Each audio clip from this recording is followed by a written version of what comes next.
राम जी के मंदिर में जाएंगे तो राम जी का श्रृंगार केवल पंडित जी करेंगे, या राम मंदिर के जो पंडा होंगे वो करेंगे। देवी के मंदिर में जाओगे तो देवी जी का श्रृंगार पंडित जी करेंगे, या जो वहां पर मठाधीश पीठाधीश जो होंगे वो करेंगे। कृष्ण मंदिर में जाएंगे तो उनका श्रृंगार भी भगवान पंडित ही करेंगे, या वहां का जो पंडा होगा वो करेगा। पर पूरी दुनिया में केवल एक देव महादेव ही एक ऐसे हैं कि जिस मंदिर में जाओ लोटा भर के पानी चढ़ाओ और तुम्हारी मर्जी पड़े जैसा श्रृंगार करे।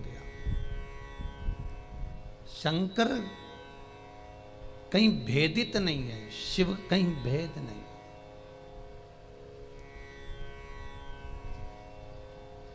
और बड़ी एकाग्रता, बड़ा चिंतन, बड़ा मनन शिव का।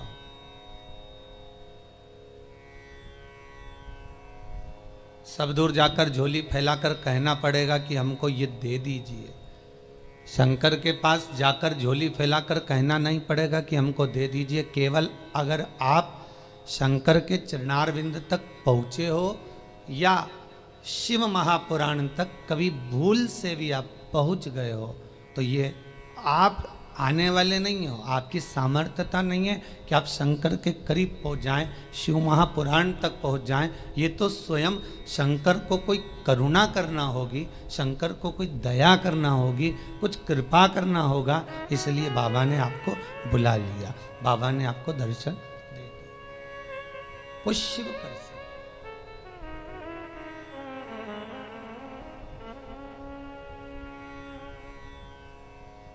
शंकर के दरवाजे पर जाकर अब कुछ मांगना भी मत, वो तो खुद दे देगा। बस जाकर बोल देना कि बाबा ऐसी बात है।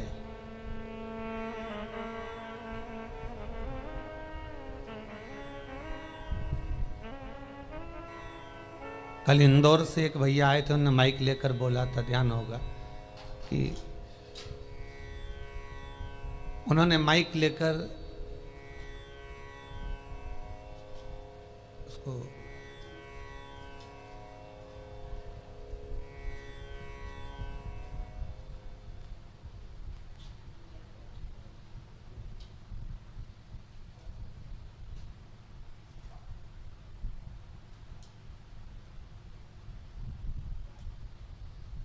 माइक लेकर बोला था कि भाई बाबा छोटा सा बालक है, आईसीयू में पड़ा हुआ था, पर भगवान शिव की करुणा ऐसी हुई, उसने कोई उपाय ऐसा कर लिया कि बालक आईसीयू से भी हट गया और यहाँ वो लेकर भी आ गए।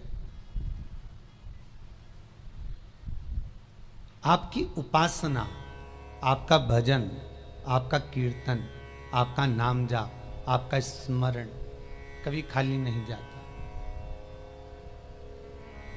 कभी नहीं। वो भक्ति के एक पन्ने पर लिखा हुआ है।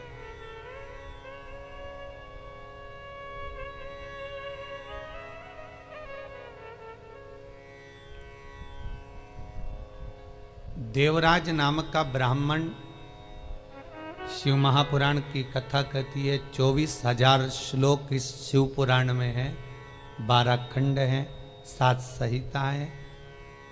उसमें देवराज का जो चरित्र है, जो देवराज पहले तो सत्कर्मी था, भजनावली था, भगवान की भक्ति में डूबा हुआ था, भगवान का स्मरण में डूबा हुआ था, भगवत नाम में डूबा हुआ था।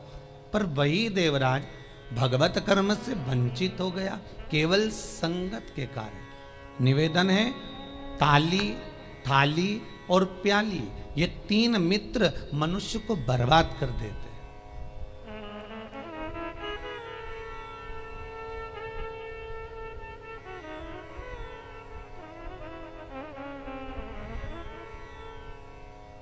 एक प्रशंसा करने वालों से दूर रहना, बहुत जल्दी बर्बाद करेंगे ये महाराज।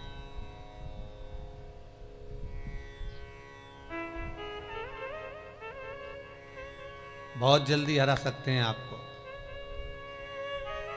फिर थाली मित्र, होटल में खिलाने वालों से सावधान रहना, पहले अपना पैसा खर्च करके तुम्हें खिलाएंगे, फिर पूरा चूना तुमको लगा जाएंगे। तीसरा है प्याली मित्र। मित्र को पीना याद नहीं, अपने पैसे से पीना सिखाएंगे, फिर उसके पैसे से पूरी जिंदगी पिएंगे। ताली, थाली, प्याली, ये 3 मित्र बर्बाद करने वाले हैं। इन मित्रों से बचना बहुत कठिन है महाराज, बहुत कठिन।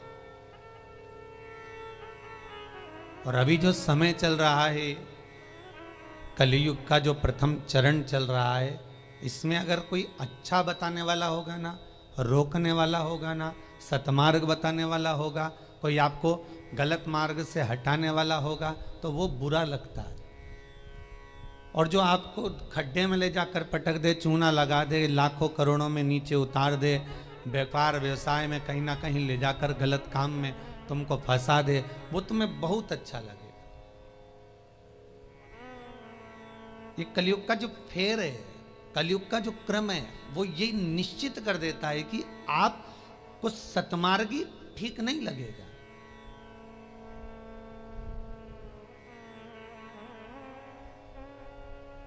इस व्यासपीठ से कितने उपाय बताए जाते हैं, हर चीज का उपाय है और लोग कर भी रहे हैं और फायदा भी है, पर उस उपाय को कई लोग ऐसे हैं कि करते ही नहीं है। फिर किसी ज्योतिषाचार्य के पास पहुंचे, फिर किसी कहीं जाकर पूछ लिया, कहीं बाबा जोगी आ रहे होंगे उनके पास पहुंच गए, किसी का सिर घूम रहा होगा, माँ गेहूँ दाना लेके पहुंच गए, कहीं नारियल लेके पहुंच गए, फिर उनसे जाकर पूछेंगे, बताओ माता जी, बताओ पिताजी, हमको ये हो गया, हमको वो हो गया, और माता जी पिताजी बस तुमसे धन लूट सकते हैं। बताएं क्या? जो शिव है नजदीक में, जो शंकर है करीब में, जो शिव विराजमान है तुम्हारे भीतर, स्वयं जिसकी आराधना राम कर रहे हैं, जिसकी आराधना कृष्ण कर रहे हैं, जिसकी आराधना देवी कर रही है, दत्त कर रहे हैं, और सारे मंडल, नवग्रह, 16 मातृका, पंचलोकपाल, जितने भी देव हैं, 33 कोटि देवता जिसकी आराधना कर रहे हैं, वो शंकर की आराधना करने में अपना क्या जाता है?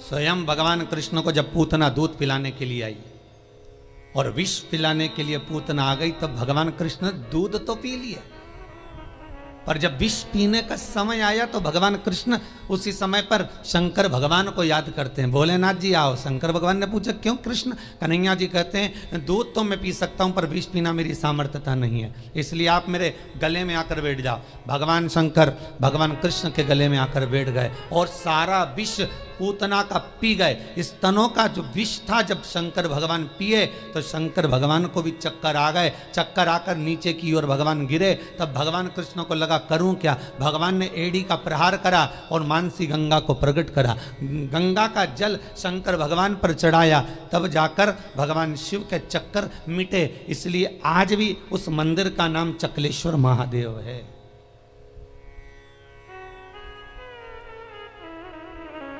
गोवर्धन नाथ जी की परिक्रमा में पड़ता है चकलेश्वर महादेव।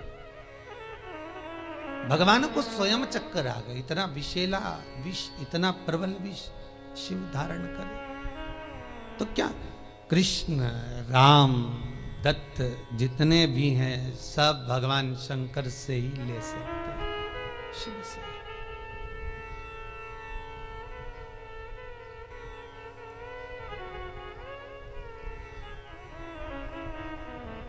और कभी खजाना कम ना होता उसके दरवाजे का, वो लुटाता रहता है।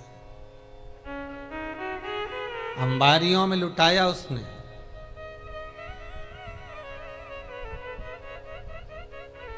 जब विदर्भ राज भीष्मक की कन्या रुक्मणी ने भगवान कृष्ण को वर्ण किया,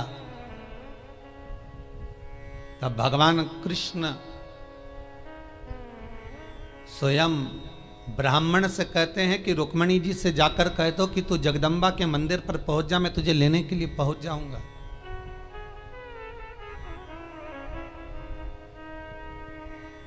क्योंकि भगवान कृष्ण जानते हैं एक शंकर का मंदिर और एक देवी का मंदिर, ये दो मंदिर के दरवाजे कभी बंद नहीं होते, कभी बंद नहीं। देवी मां है, मां अगर रात को भी सो रही है और बच्चे की आहट सुनाई दे जाए तो मां जाग जाती है। माता का दरबार, माता का मंदिर कभी बंद नहीं होता।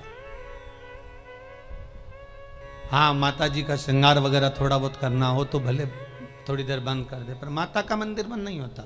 कभी जाना वैष्णो देवी, रात भर दर्शन चलते हैं। कभी जाना देवास की टेकरी, रात भर दर्शन चलते हैं। कभी जाना मैयर, कभी बिजासन।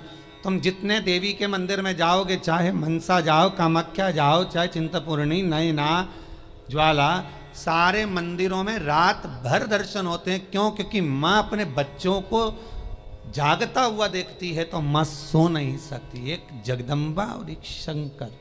शंकर का मंदिर भी कभी बंद, हाँ ये चोरों से बचाने के लिए भले मंदिर में ताला लगा दिया जाए, पर शिव का मंदिर भी बंद नहीं होता। तो शंकर का मंदिर क्यों नहीं बंद होता? तो शंकर भगवान की कथा कहती है क्योंकि शंकर शमशान में निवास करते हैं। शमशान का गेट काय को बंद करेंगे? वहां कौन आ रहा है?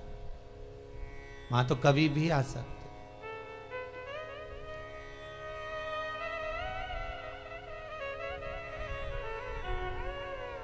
शिव भस्मीधारी, शिव त्रिपुंडधारी, त्रिकालदर्शी, उसका भी दरवाजा बंद नहीं होता। कोई शंकर से पूछे कि तुम कितनी बजे सोते हो? भगवान शंकर से कोई पूछ ले या माता रानी जगदम्बा भवानी से कोई पूछ ले, तुम सोते कब हो? चलो वो भी जाने दो, तुम घर की माँ से पूछ लेना, माँ तो कितनी बजे सोती है? जरा सी बच्चे की आहट आई, जग जाएगी। भले बच्चा छोटा है।